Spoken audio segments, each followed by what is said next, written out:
Welcome to യശോദ് ഹെജു platform.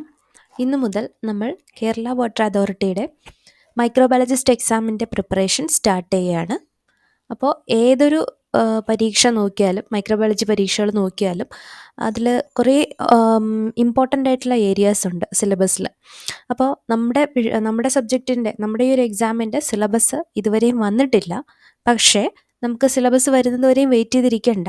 ഏകദേശം നമുക്കൊരു ഐഡിയ ഉണ്ടാവില്ല ഏതൊക്കെയാണ് ഇമ്പോർട്ടൻ്റ് ആയിട്ട് വരാൻ സാധ്യതയുള്ള ടോപ്പിക്സ് എന്നുള്ളത്. സോ അങ്ങനത്തെ ടോപ്പിക്സ് നമുക്ക് ആദ്യം കവർ ചെയ്ത് പോവാം. അപ്പോൾ അതായത് സിലബസ് വരുന്നത് വരെ നമ്മൾ ആഴ്ചയിലൊരു 3 ദിവസത്തെ ക്ലാസ്സും, പിന്നെ സിലബസ് വന്നു കഴിഞ്ഞാൽ സിലബസ് ഫിനിഷ് ചെയ്യുന്ന രീതിയിൽ ക്ലാസ്സുകൾ ഫുള്ളായിട്ട് നിങ്ങൾക്ക് നൽകുന്നതായിരിക്കും. അപ്പോൾ നമ്മുടെ ചാനൽ ഇഷ്ടമാവുകയാണെങ്കിൽ സബ്സ്ക്രൈബ് ചെയ്യുക. വീഡിയോസൊക്കെ ഇഷ്ടമാവുന്നെങ്കിൽ ലൈക്കും കൂടി ചെയ്യുക. ഒട്ടും തന്നെ ഒഴിച്ചുകൂടാനാവാത്ത ഏറ്റവും പ്രധാനപ്പെട്ട ഒരു ഏരിയയാണ് നമ്മുടെ മൈക്രോബയോളജിയിൽ വരുന്ന സയൻറ്റിസ്റ്റുമാരുടെ കാര്യങ്ങൾ. അപ്പോൾ മിക്കവാറും എക്സാംസിന് ഒരു ചോദ്യം ഈ ഒരു ഭാഗത്തുനിന്ന് ഷുവറായിട്ട് വന്നിട്ടുണ്ട്. അപ്പോൾ നമുക്ക് ആദ്യം ഹിസ്റ്ററി ഓഫ് മൈക്രോബയോളജിയിൽ നമുക്ക് പ്രധാനപ്പെട്ട സയൻറ്റിസ്റ്റുമാരെ പരിചയപ്പെടാം. ആദ്യം നോക്കേണ്ടത് Louis Pasteur. Louis Pasteur father of microbiology എന്നാണ് നമ്മൾ പഠിച്ചിട്ടുള്ളത്, അല്ലേ? ലൂയിസ് പാസ്ചർ ആരാണ്? Father of microbiology. പിന്നെ ഇദ്ദേഹത്തിൻ്റെ പ്രധാനപ്പെട്ട കോൺട്രിബ്യൂഷൻസും കാര്യങ്ങളാണ് താഴെ പോയിന്റിൽ പറയുന്നത്. His studies on fermentation led him to take interest to work in microbiology. മെയിനായിട്ട് ഈ ഫെർമെൻറ്റേഷനിലൊക്കെ വർക്ക് ചെയ്തിട്ടുണ്ട്. He had proposed the principles of fermentation for preservation of ഫുഡിനെ പ്രിസർവ് ചെയ്യുന്ന കാര്യത്തിൽ ഫെർമെൻറ്റേഷൻ്റെ പ്രിൻസിപ്പിൾസ്, ഇതിനെയൊക്കെ അദ്ദേഹം പ്രപ്പോസ് ചെയ്തു. Introduced sterilisation techniques and developed steam steriliser, hot air oven and autoclave. ഇദ്ദേഹമാണ് സ്റ്റെറിലൈസേഷൻ ടെക്നിക്സ് ഇൻട്രൊഡ്യൂസ് ചെയ്തത്. പിന്നെ എന്തെല്ലാം ഡെവലപ്പ് ചെയ്തു? Steam steriliser, hot air oven and autoclave. ഇതെല്ലാം ഡെവലപ്പ് ചെയ്തത് ലൂയിസ് പാസ്ചർ ആണ്. Described method of pasteurisation of മിൽക്കിന്റെ pasteurisation മെത്തേഡിനെ പറ്റി വിവരിച്ചത് ആരാണ്? ലൂയിസ് പാസ്ചർ ആണ്. Contributed for vaccine development against several diseases such as anthrax, cholera, rabies. Anthrax, cholera, rabies ഇവയ്ക്കൊക്കെ എതിരെയുള്ള ഈ പറയുന്ന അസുഖങ്ങൾക്കൊക്കെ എതിരെയുള്ള വാക്സിൻ്റെ ഡെവലപ്മെന്റിൽ കോൺട്രിബ്യൂഷൻ ഉണ്ട്. അടുത്ത എന്താണ്? Postulated germ theory of disease. Germ theory of disease എന്ന് പറയുന്നത് അങ്ങനെ ഒരു ഐഡിയ പോസ്റ്റുലേറ്റ് ചെയ്തത് ലൂയിസ് പാസ്ചർ ആണ്. ഫൗണ്ടർ ഓഫ് പാസ്ചർ ഇൻസ്റ്റിറ്റ്യൂട്ട്, പാരീസിലെ പാസ്ചർ ഇൻസ്റ്റിറ്റ്യൂട്ടിന്റെ ഫൗണ്ടർ. അടുത്ത് നമുക്ക് നോക്കാം റോബർട്ട് കോച്ച്. റോബർട്ട് കോച്ച് എന്ന് പറയുന്നത് ഫാദർ ഓഫ് ബാക്ടീരിയോളജി ആണ്. Father of bacteriology. He got Nobel prize in the year 1905 for the discovery of tubercle ബാസിലൈ. ഇദ്ദേഹം ഇൻട്രൊഡ്യൂസ് ചെയ്തത് സോളിഡ് മീഡിയ ആണ്. നമ്മൾ ബാക്ടീരിയ കൾച്ചർ ചെയ്യാൻ വേണ്ടിയിട്ട് ലിക്വിഡ് മീഡിയ, സോളിഡ് മീഡിയ ഒക്കെ യൂസ് ചെയ്യത്തില്ല. അപ്പോൾ നമ്മുടെ സോളിഡ് മീഡിയ ഇൻട്രൊഡ്യൂസ് ചെയ്തത് റോബർട്ട് കോച്ച് ആണ്. ലിക്വിഡ് മീഡിയ ഇൻട്രൊഡ്യൂസ് ചെയ്തത് ലൂയിസ് പാസ്ചർ ആണ്. ഇൻട്രൊഡ്യൂസ്ഡ് ലിക്വിഡ് മീഡിയ കോൺസെപ്റ്റ് ആരാണ്? Louis Pasteur. Solid media concept കൊണ്ടുവന്നത് റോബർട്ട് കോച്ച് ആണ്. സോളിഡ് മീഡിയ എങ്ങനെയാണ് ഉണ്ടാക്കുന്നത്? യൂസ് ഓഫ് അഗാർ യൂസ് ചെയ്തിട്ടാണ് ലിക്വിഡ് ആയിട്ടുള്ള മീഡിയനെ നമ്മൾ സോളിഡിഫൈ ചെയ്യുന്നത്. അടുത്ത എന്താണ്? Methods of isolation of bacteria in pure culture. Pure culture methods നമുക്കറിയാം, അല്ലെ? സ്ട്രീക്ക് പ്ലേറ്റ് മെത്തേഡ്സ് ഒക്കെ നമ്മൾ പഠിച്ചിട്ടുണ്ട്. അപ്പോൾ അങ്ങനെ ബാക്ടീരിയന്റെ ഐസൊലേഷൻ ഇൻ പ്യുവർ കൾച്ചർ, അങ്ങനത്തെ മെത്തേഡ്സ് ഒക്കെ കൊണ്ടുവന്നത് റോബർട്ട് കോച്ച് ആണ്. ഡിസ്ക്രൈബ്ഡ് ഹാങ്ങിങ് drop method for motility of micro organisms. Motile ആയിട്ടുള്ള, മൂവിങ് ആയിട്ടുള്ള ഓർഗാനിസംസിന്റെ മോട്ടിലിറ്റി നോക്കാൻ വേണ്ടിയിട്ട് നമ്മൾ എന്ത് ചെയ്യുന്നുണ്ട്? ഹാങ്ങിങ് ഡ്രോപ്പ് മെത്തേഡ് ഇപ്പോൾ യൂസ് ചെയ്യുന്നുണ്ട്, അല്ലേ? ഇത് ആദ്യമായിട്ട് ഡിസ്ക്രൈബ് ചെയ്തത് റോബർട്ട് കോച്ച് ആണ്. Discovered bacteria like anthrax, cholera and tubercle bacilli. Anthrax, cholera, tubercle bacilli, ഇത്തരത്തിലുള്ള ബാക്ടീരിയസിനെയൊക്കെ, ഇതൊക്കെ കോസ് ചെയ്യുന്ന ബാക്ടീരിയനെയൊക്കെ ഡിസ്കവർ ചെയ്തു. Introduced staining techniques by using aniline dyes. Aniline dyes use ചെയ്തുകൊണ്ടുള്ള സ്റ്റെയിനിങ് ടെക്നിക്സ് ഇൻട്രൊഡ്യൂസ് ചെയ്തത് റോബർട്ട് കോച്ച് ആണ്. Koch postulates and Koch phenomenon was given by him. ഇദ്ദേഹത്തിന്റെ പ്രധാനപ്പെട്ട, നമുക്ക് ഒരു മൈക്രോബയോളജിസ്റ്റിന് ഒട്ടും തന്നെ നമ്മൾ മറക്കാത്തൊരു കാര്യമാണ് കോച്ച് എന്ന് കേൾക്കുമ്പോൾ തന്നെ കോച്ചിന്റെ പോസ്റ്റ്ലേറ്റുകൾ, അല്ലെ? പോസ്റ്റ്ലേറ്റ്സും അതുപോലെ അദ്ദേഹത്തിന്റെ ഫിനോമിനനും. പോസ്റ്റ്ലേറ്റ്സ് എന്താണ്? 5 കാര്യങ്ങൾ പറയുന്നുണ്ട്. ഒന്ന്, the microorganism should be constantly associated with the lesion. നമ്മളിപ്പോൾ ഒരു അസുഖമുള്ള ഒരു ആനിമൽ, ഒരു ഓർഗനിസം എടുത്തോട്ടെ, ഒരു ഓർഗനിസത്തിൽ അസുഖമുണ്ട്. അപ്പോൾ ആ അസുഖം ഉള്ള ഓർഗനിസത്തിൽ എന്ത് പ്രസന്റ് ആയിരിക്കും? ആ അസുഖം ഉണ്ടാക്കിയ ആൾ, ആ ഇൻഫെക്ഷൻ ഉണ്ടാക്കിയ മൈക്രോ ഓർഗനിസം അവിടെ പ്രസന്റ് ആയിരിക്കും അല്ലേ? ലീഷൻ എന്ന് പറയുന്നത് നമ്മളിപ്പോൾ അബ്നോർമൽ ആയിട്ടുള്ള ഒരു ഇഞ്ചുറി ബാധിച്ച ഭാഗത്തെ ടിഷ്യൂസ്, നമ്മുടെ സ്കിന്നിനൊക്കെ ഉണ്ടാവുന്ന ചെറിയ അബ്നോർമാലിറ്റീസ്, അതല്ലേ നമ്മൾ ലീഷൻസ് എന്ന് പറയുന്നത്. ഇൻഫെക്റ്റഡ് ഏരിയ അതാണ് ഉദ്ദേശിക്കുന്നത്. അപ്പോൾ ഇൻഫെക്റ്റഡ് ഏരിയ അല്ലെങ്കിൽ ഡിസീസ്ഡ് ഓർഗനിസത്തിൽ നിന്ന് നമുക്ക് എന്ത് ചെയ്യാൻ പറ്റും? ഡിസീസ്ഡ് ഓർഗനിസത്തിൽ എപ്പോഴും ഈ പറയുന്ന മൈക്രോ ഓർഗനിസംസ് അല്ലെങ്കിൽ ആ ഡിസീസ് ഉണ്ടാക്കിയ പാത്തജൻ പ്രസന്റ് ആയിരിക്കും. രണ്ടാമത്തെ postulate, it should be possible to isolate the organism in pure culture from the lesion of the disease. ആ അസുഖം ഉണ്ടാക്കിയ ലീഷൻ ഇല്ലേ, അസുഖം ഇരിക്കുന്ന ആ ഒരു ഭാഗം, സോ ആ ലീഷനിൽ നിന്ന്, ആ സ്പ്രെഡഡ് ആ ഒരു ഇൻഫെക്റ്റഡ് ആയിട്ടുള്ള ഏരിയയിൽ നിന്ന് നമുക്ക് എന്ത് ചെയ്യാൻ പറ്റും? ഓർഗനിസത്തിനെ ഐസൊലേറ്റ് ചെയ്തെടുക്കാൻ പറ്റും. അതായത് ആ പാത്തജനെ ഐസൊലേറ്റ് ചെയ്തെടുക്കാൻ പറ്റും. മൂന്നാമത്തെ postulate, the same disease must result when the isolated microorganism is inoculated into suitable laboratory animal. ഇപ്പം നമ്മൾ ഐസൊലേറ്റ് ചെയ്ത ആ ഒരു ഓർഗനിസത്തിനെ നമ്മൾ ഹെൽത്തി ആയിട്ടുള്ള നമ്മുടെ കയ്യിലുള്ള എന്താണ് ഒരു സ്യൂട്ടബിൾ ആയിട്ടുള്ള ലബോറട്ടറി ആനിമലിലോട്ട് ഇനോക്കുലേറ്റ് ചെയ്ത് കഴിഞ്ഞാൽ ആ അസുഖം ഈ പറയുന്ന നമ്മൾ ഇനോക്കുലേറ്റ് ചെയ്ത ആനിമലിലും ഈ പറയുന്ന അസുഖം കാണപ്പെടുന്നതായിട്ട്, അതാണ് മൂന്നാമത്തെ പോസ്റ്റ്ലേറ്റ്. നാലാമത്തെ എന്താണ്? It should be possible to re isolate the organism in pure culture from the lesions produced in the experimental animals. ഈ എക്സ്പെരിമെന്റൽ ആനിമൽസിൽ എന്ത് ചെയ്തു? നമ്മൾ ഓർഗനിസത്തിനെ കുത്തിവെച്ചു. അപ്പോൾ എന്ത് പറ്റി? ഇവർ ഡിസീസ്ഡ് ആയി. അപ്പോൾ ഇവർക്ക് എന്ത് വരും? ഇവരുടെ ബോഡിയിൽ ലീഷൻസ് വരും. ആ ലീഷൻസിൽ നിന്ന് നമുക്ക് എന്ത് ചെയ്യാൻ പറ്റും? സെയിം ഓർഗനിസത്തിനെ തന്നെ റീ ഐസൊലേറ്റ് ചെയ്യാൻ പറ്റും എന്നതാണ് നാലാമത്തെ പോസ്റ്റ്ലേറ്റ്. അഞ്ചാമത്തെ പോസ്റ്റ്ലേറ്റ് എന്താണ്? Antibody to the causative organism should be demonstrable in patient's serum. Okay, അപ്പൊ ആന്റിബോഡീസിനെ പറ്റിയിട്ടും ഇദ്ദേഹം പറഞ്ഞു കഴിഞ്ഞു. ഇത് എത്രയാണ്? 5 കോച്ചിന്റെ പോസ്റ്റ്ലേറ്റ്. അടുത്ത കോച്ചിന്റെ കോച്ച് ഫിനോമിനൻ എന്ന് പറഞ്ഞാൽ എന്താണ്? Robert Koch observed that guinea pigs already infected with tubercle bacilli developed a hypersensitivity reaction when injected with tubercle bacilli or its protein. Tubercle bacillus infected ആയിട്ടുള്ള ഗുനിയ പിഗ്സിൽ ഒന്നും കൂടി ഇവരെന്താണ്? Tubercle ബാസിലൈ അല്ലെങ്കിൽ അതിന്റെ പ്രോട്ടീനെ inject ചെയ്തപ്പോൾ ഒരു ഹൈപ്പർ സെൻസിറ്റിവിറ്റി റിയാക്ഷൻ അവർ കാണിച്ചു. ഇതാണ് കോച്ചിന്റെ coach phenomenon. അടുത്ത ആള് സർ റൊണാൾഡ് റോസ് ആണ്. ഇദ്ദേഹത്തിന്റെ പേര് നമുക്ക് അത്ര ഫെമിലിയർ അല്ല, പക്ഷെ ഇയാൾ വരുന്നത് life cycle of malarial parasite ഇല്ലേ, മൊസ്കിറ്റോയിലൊക്കെ മലേറിയൽ പാരസൈറ്റിന്റെ ലൈഫ് സൈക്കിളിനെ പറ്റി എങ്ങനെയാണ് എന്നുള്ളതിനെ പറ്റിയൊക്കെ എന്താണ് പഠനം നടത്തിയതിന് ഇദ്ദേഹത്തിന് നോബൽ പ്രൈസ് കിട്ടിയിട്ടുണ്ട് in the year 1902. Rose developed mathematical models for the study of malaria epidemiology. Malaria epidemiology എന്ന് പറഞ്ഞാൽ മലേറിയ ഡിസീസ് ഉണ്ടാവുന്നത് എങ്ങനെ, ഉണ്ടായിട്ട് അത് എങ്ങോട്ടൊക്കെയാണ് സ്പ്രെഡ് ആവുന്നത്, എങ്ങനെയൊക്കെ അത് കൺട്രോൾ ചെയ്യാം, ഇങ്ങനെയുള്ള കാര്യങ്ങളാണ് എപ്പിഡമിയോളജി എന്ന് പറയുന്നത്. സോ ആ ഒരു അസുഖത്തിന്റെ ഫുൾ കാര്യങ്ങൾ അറിയാനും വേണ്ടിയിട്ടുള്ള മാത്തമാറ്റിക്കൽ മോഡൽസ് ഒക്കെ ഡെവലപ്പ് ചെയ്തു. പിന്നെ രണ്ടാമത്തെ എന്താണ്? Established the developmental stages of malaria parasites in anopheles mosquitoes and they described the complete life cycles of plasmodium falciparum, plasmodium vivax and plasmodium malaria. അടുത്ത സയന്റിസ്റ്റ് ആണ് ജോസഫ് ലിസ്റ്റർ. നമുക്ക് ഒട്ടും തന്നെ മറക്കാൻ പറ്റാത്ത ഒരു വ്യക്തിയാണ് അല്ലേ. ഫാദർ ഓഫ് ആന്റിസെപ്റ്റിക് സർജറി എന്നാണ് അദ്ദേഹത്തിന് അറിയപ്പെടുന്നത്. Father of antiseptic surgery. He observed that post-operative infections were greatly reduced by using disinfectants such as diluted carbolic acid during surgery to sterilize the instruments and to clean the wounds. ഇദ്ദേഹം കണ്ടുപിടിച്ചത്, ഇദ്ദേഹം ഡോക്ടറായിരുന്നു. അപ്പോൾ surgery ഒക്കെ ചെയ്ത് കഴിയുമ്പോഴത്തേക്കും പേഷ്യൻസിൽ infection വരുന്നതായിട്ട് കണ്ടു. അങ്ങനെ ചിലർക്ക് അത് മരണകാരണം വരെ ആവുന്നുണ്ടായിരുന്നു. സോ ഇത്തരത്തിലുള്ള ഇൻഫെക്ഷൻസ് കൺട്രോൾ ചെയ്യാൻ പറ്റി. എങ്ങനെ? അദ്ദേഹം ഡിസിൻഫെക്റ്റൻസ് സച്ചസ് ഈ ഡൈല്യൂട്ടഡ് ആയിട്ടുള്ള കാർബോളിക് ആസിഡ് ഒക്കെ അദ്ദേഹം സർജറി റൂമിലും അതുപോലെ സർജറി എക്യുപ്മെന്റ്സ് ഇൻസ്ട്രുമെന്റ്സിലേക്കും പിന്നെ വൂൺസ് ക്ലീൻ ചെയ്യാനൊക്കെ യൂസ് ചെയ്ത് വന്നപ്പോൾ ഓപ്പറേഷന് ശേഷം പേഷ്യൻസിന് ഇൻഫെക്ഷൻസ് വളരെയധികം റെഡ്യൂസ് ചെയ്യുന്നതായിട്ട് ഇദ്ദേഹം ഒബ്സർവ് ചെയ്തു.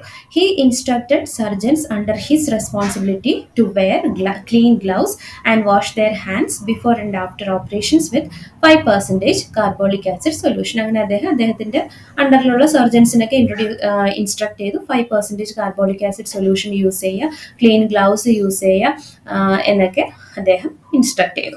അടുത്ത് നോക്കാനുള്ളത് Edward Jenner known as father of immunology. Father of immunology എന്ന് പറയുന്നത് പറയുന്നത് ആരാണ്? എഡ്വേർഡ് ജെനർ ആണ്. He developed the first vaccine of world, the small pox vaccine. ലോകത്തിലെ ആദ്യത്തെ വാക്സിൻ ആയിട്ടുള്ള ഏതാണ്? സ്മോൾ പോക്സ് വാക്സിൻ ഡെവലപ്പ് ചെയ്തത് എഡ്വേർഡ് ജെനർ ആണ്. ഹി യൂസ്ഡ് കൗപോക്സ് വൈറസ്, ഏതാണ്? വെരിയോള വാക്സിനെ to immunize children against smallpox, from which the term vaccine was derived. സ്മോൾ പോക്സിന് against ആയിട്ട് കുട്ടികളെ ഇമ്മ്യൂണൈസ് ചെയ്യാൻ വേണ്ടിയിട്ട് ഇദ്ദേഹം കൗപോക്സ് വൈറസ് യൂസ് ചെയ്തു. അപ്പോൾ അതിനുശേഷമാണ് വാക്സിൻ എന്നുള്ള ടേം ഡിറൈവ് ചെയ്ത് വരുന്നത്.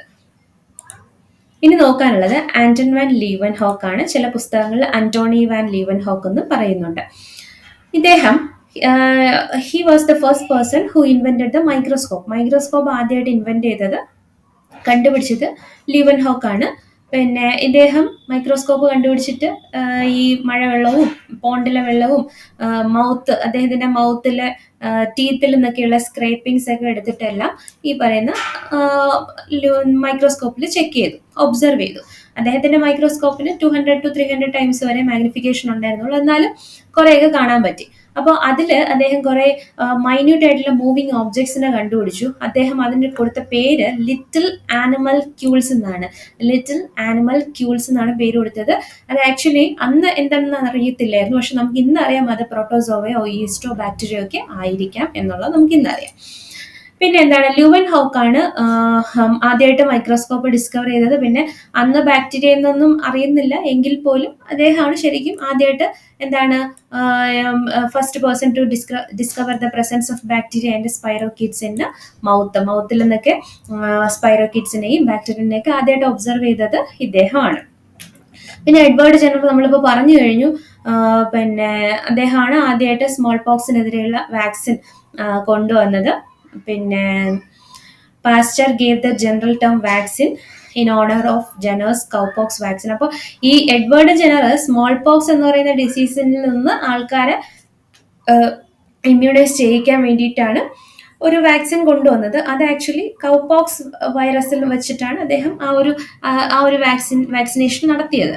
അപ്പോൾ അത് കൗപോക്സിൽ നിന്നായതുകൊണ്ടും പിന്നെ ആദ്യത്തെ വാക്സിൻ ആയതുകൊണ്ടും ലൂയിസ് പാസ്റ്റർ ആണ് ഇതിന് ആ ഒരു ഫോർമുലേഷന് പേര് കൊടുത്തത് വാക്സിൻ എന്നുള്ള ടേം കൊണ്ടുവന്നത്. ഈ വാക്സിനിൽ വക്ക എന്ന വേർഡിന്റെ അർത്ഥം കൗ ആണ്. സോ കൗപോക്സ് വൈറസിൽ നിന്നാണ് ആക്ച്വലി ഫസ്റ്റ് വാക്സിൻ വന്നത്. അതുകൊണ്ട് തന്നെ ആ കൗവിന്റെ വക്ക കൂടെ ചേർത്തിട്ട് വാക്സിൻ എന്നുള്ള ടേം പാസ്റ്റർ ആണ് കൊടുത്തത് in honour of Jenner's cowpox vaccine. പിന്നെ ജെനർ അദ്ദേഹത്തിന്റെ ഫൈൻഡിങ്സ് ഒക്കെ ഒരു പാംഫ്ലെറ്റിൽ പബ്ലിഷ് ചെയ്തിട്ടുണ്ടായിരുന്നു. ചെറിയ പാംഫ്ലെറ്റ് എന്ന് വെച്ചാൽ എന്തെങ്കിലും ഒരു ടോപ്പിക്കിനെ പറ്റി എഴുതുന്ന ഒരു ചെറിയൊരു പുസ്തകം അല്ലെങ്കിൽ ഒരു ഡോക്യുമെന്ററി. അതിന്റെ പേരാണ് an inquiry into the cause and effect of variolae vaccine. അപ്പം ഇതൊക്കെ കുറച്ച് എക്സ്ട്രാ പോയിന്റ് ആണ്, നമുക്ക് പറയാൻ പറ്റത്തില്ല എങ്ങനെയാണ് വരുമെന്നുള്ളത്. ജസ്റ്റ് നോക്കി വയ്ക്കുക. എന്തായാലും സയന്റിസ്റ്റിന്റെ ഭാഗത്തുനിന്ന് ഒരു ചോദ്യം ഷുവർ ആണ്. പിന്നെ ഇതൊക്കെ കൂടി നമ്മൾ ജസ്റ്റ് നോക്കാം. An inquiry into the cause and effect of variolae vaccine എന്ന് പറയുന്ന ഒരു പാംഫ്ലെറ്റ് ആരുടെയാണെന്ന് ചോദിച്ചു കഴിഞ്ഞാൽ എഡ്വേർഡ് ജെനറിന്റെയാണ്. പിന്നെ ലൂയിസ് പാസ്റ്റർ കണ്ടമാനം പഠിക്കാനുള്ള ആളാണ്. ഫാദർ ഓഫ് മൈക്രോബയോളജി ആണെന്ന് പറഞ്ഞു. പിന്നെ ഇദ്ദേഹമാണ് തിയറി ഓഫ് ബയോജെനസിസ് പ്രൂവ് ചെയ്തത്. തിയറി ഓഫ് ബയോജെനസിസ് എന്താണ്? ആനിമൽസ് ഡിറൈവ് ചെയ്യുന്നത് അല്ലെങ്കിൽ ഓർഗാനിസംസ് ഡിറൈവ് ചെയ്യുന്നത് നോൺ ലിവിങ് തിങ്സിൽ നിന്നല്ല, ലിവിങ് തിങ്സിൽ നിന്ന് തന്നെയാണ് എന്നുള്ള തിയറിയാണ് ബയോജെനസിസ്. സോ അതിനെ പ്രൂവ് ചെയ്തത് ഇദ്ദേഹമാണ്. എന്തിന് എഗൻസ്റ്റ് ആയിട്ട്? He disproved the theory of spontaneous generation or abiogenesis experimentally by using swan-necked flask. ഇദ്ദേഹം ഒരു സ്വാൻ നെക്ക് ഫ്ലാസ്ക് വെച്ചിട്ടുള്ള പരീക്ഷണത്തിലൂടെയാണ് തെളിയിച്ചത് തിയറി ഓഫ് അബയോജെനിസിസ് തെറ്റാണ്, തിയറി ഓഫ് ബയോജെനിസിസ് ആണ് ശരി എന്നുള്ളത് അദ്ദേഹം പ്രൂവ് ചെയ്തു. പിന്നെ he worked on souring of wine and beer and found that this alcohol spoilage is due to the growth of undesirable organisms, while the desirable microorganisms produce alcohol by a chemical process called fermentation. ഇദ്ദേഹം ഈ വൈനിലും ബിയറിലും ഒക്കെ observation ഒക്കെ നടത്തിയപ്പോഴത്തേക്കും കണ്ടുപിടിച്ച കാര്യമാണ് ശരിയായിട്ടുള്ള micro organisms വരുന്ന സമയത്ത് അതിന്റെ പ്രസൻസിൽ ആൽക്കഹോളിൽ എന്തോ കെമിക്കൽ പ്രോസസ് ഒക്കെ നടക്കുന്നുണ്ട്. അങ്ങനെയാണ് നമുക്ക് നല്ല രീതിയിലുള്ള ഒരു ആൽക്കഹോൾ കിട്ടുന്നത്. സോ ആ പ്രോസസ്സ് എന്ന് പറയുന്നത് ഫെർമെന്റേഷൻ ആണ്. പക്ഷെ അൺഡിസൈറബിൾ ആയിട്ടുള്ള സർട്ടൻ ഓർഗാനിസംസ് ഈ വൈനിലും ബിയറിലും ഒക്കെ വന്നു കഴിഞ്ഞാൽ അതിനെ സ്പോയിൽ ചെയ്ത് കളയും എന്നാണ് പറഞ്ഞത്. ഓക്കെ, ഇതൊക്കെ അദ്ദേഹത്തിന്റെ ഒബ്സർവേഷൻ ആണ്. സോ ഫെർമെന്റേഷനും അതുപോലെ സ്പോയിലേജും ഒക്കെ അദ്ദേഹം മനസ്സിലാക്കി.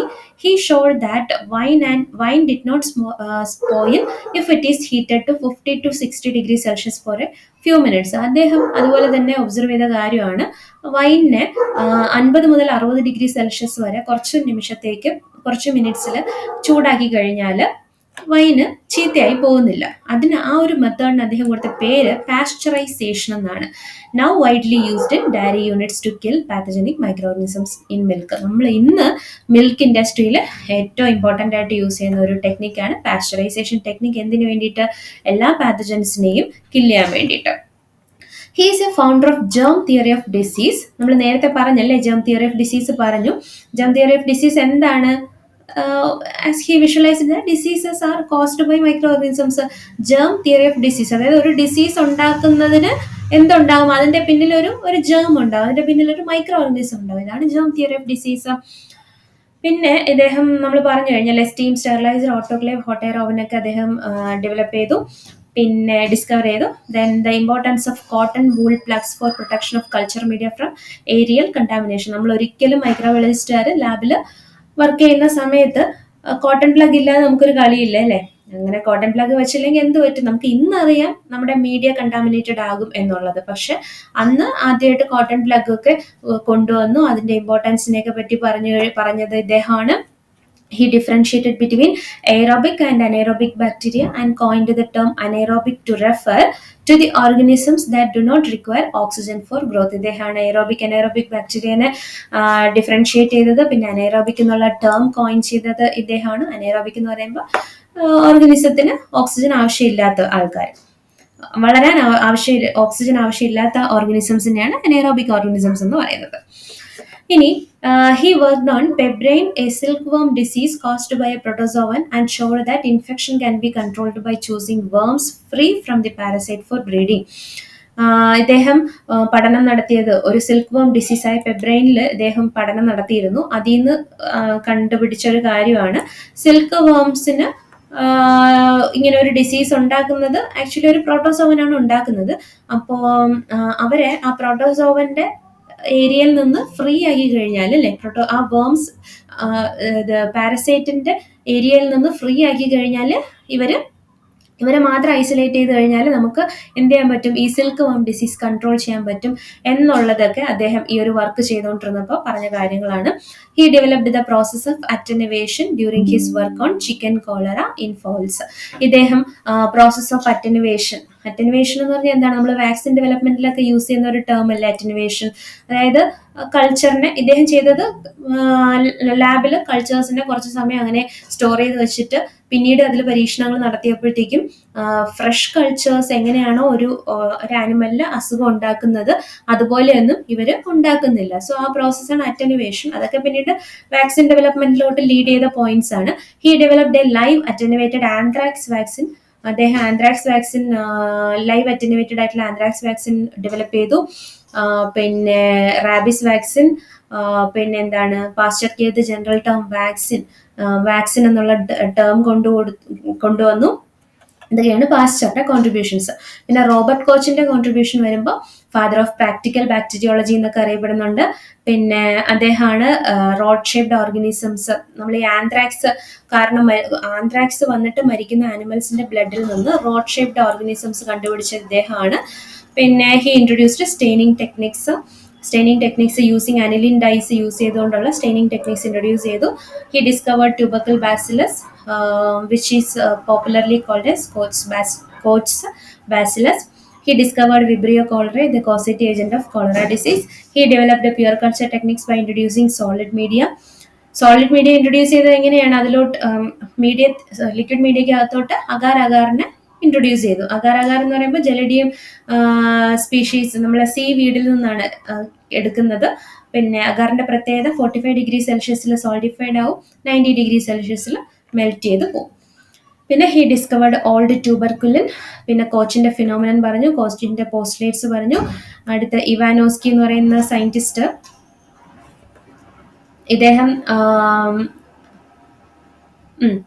വൈറോളജിയിലാണ് സ്റ്റഡീസ് നടത്തിയത്. He demonstrated that this disease was caused by an agent which would pass which could pass through the filter which withholds bacteria. അദ്ദേഹം ഈ മൊസൈക്ക് ഡിസീസിലൊക്കെ ടൊബാക്കോ മൊസൈക്ക് ഡിസീസിൽ പഠനം നടത്തിയിട്ട് പറഞ്ഞ കാര്യങ്ങളാണ്. ഒരു ഏജന്റ്, ഈ ഒരു ഡിസീസ് കോസ് ചെയ്യുന്ന ഏജന്റിന് which could pass through the filter, അതായത് ഒരു ബാക്ടീരിയനെ ഹോൾഡ് ചെയ്ത് നിർത്തുന്ന ഫിൽറ്ററിലൂടെ ഈ ഒരു എന്താണ്, അന്ന് വൈറസ് ഒന്നും കണ്ടുപിടിച്ചിട്ടില്ല, പക്ഷെ ടൊബാക്കോ മൊസൈക്ക് വൈറസ് ഡിസീസിനെ പറ്റി അതിൽ വർക്ക് ചെയ്തുകൊണ്ടിരുന്നപ്പോൾ കണ്ടുപിടിച്ചത് എന്തോ ഒരു പോസിറ്റീവ് ഏജന്റ്, ആ പോസിറ്റീവ് ഏജന്റിന് ഈ ഫിൽറ്ററിലൂടെ കടന്നു പോകാൻ പറ്റും. ദാറ്റ് മീൻസ് എന്താണ്, ബാക്ടീരിയനേക്കാളും ചെറിയ സൈസ് എന്നുള്ളതല്ലേ. സോ അങ്ങനത്തെ എന്താണ് കോൺട്രിബ്യൂഷൻ ഇദ്ദേഹത്തിൻ്റെയാണ്. പിന്നെ Bajering showed that this infectious agent could diffuse through an agar gel and that it was a non-corpuscular contagium vivum fluidum which he called virus. അദ്ദേഹം പിന്നെ അതിനെ വൈറസ് എന്ന് വിളിക്കപ്പെട്ടു. Then Alexander Fleming ആണെങ്കിൽ അദ്ദേഹത്തിന്റെ major discoveries ലൈസോസൈമും പെനിസിലിനും. പെനിസിലിന്റെ discovery എല്ലാവർക്കും അറിയാം. എന്താണ് പെനിസിലിൻ നൊട്ടേറ്റം ഫംഗസിൽ നിന്ന്, അതൊരു ആക്സിഡന്റൽ ഡിസ്കവറിയാണ് പെനിസിലിൻ. അദ്ദേഹം ആക്ച്വലി വർക്ക് ചെയ്തുകൊണ്ടിരുന്നത് സ്റ്റഫൈലോകോക്കയിലാണ്. പിന്നെ എന്താണ് അതിൽ ആ സ്റ്റഫൈലോകോക്കൈ കൾച്ചർ പ്ലേറ്റ്സിൽ, പെട്രി ഡിഷസിൽ കണ്ടാമിനേഷൻ വന്നിട്ടാണ് ഈ പറയുന്ന മോൾഡ് പെനിസിലിൻ നൊട്ടേറ്റത്തിനെ അദ്ദേഹം കണ്ടുപിടിച്ചെടുക്കുന്നത്, ജസ്റ്റ് ഒബ്സർവ് ചെയ്യുന്നത്. ഓക്കെ, അപ്പോൾ ഇതൊക്കെയാണ് നമ്മുടെ Fleming, Florey and Chain shared the Nobel prize in physiology and medicine for the discovery of penicillin.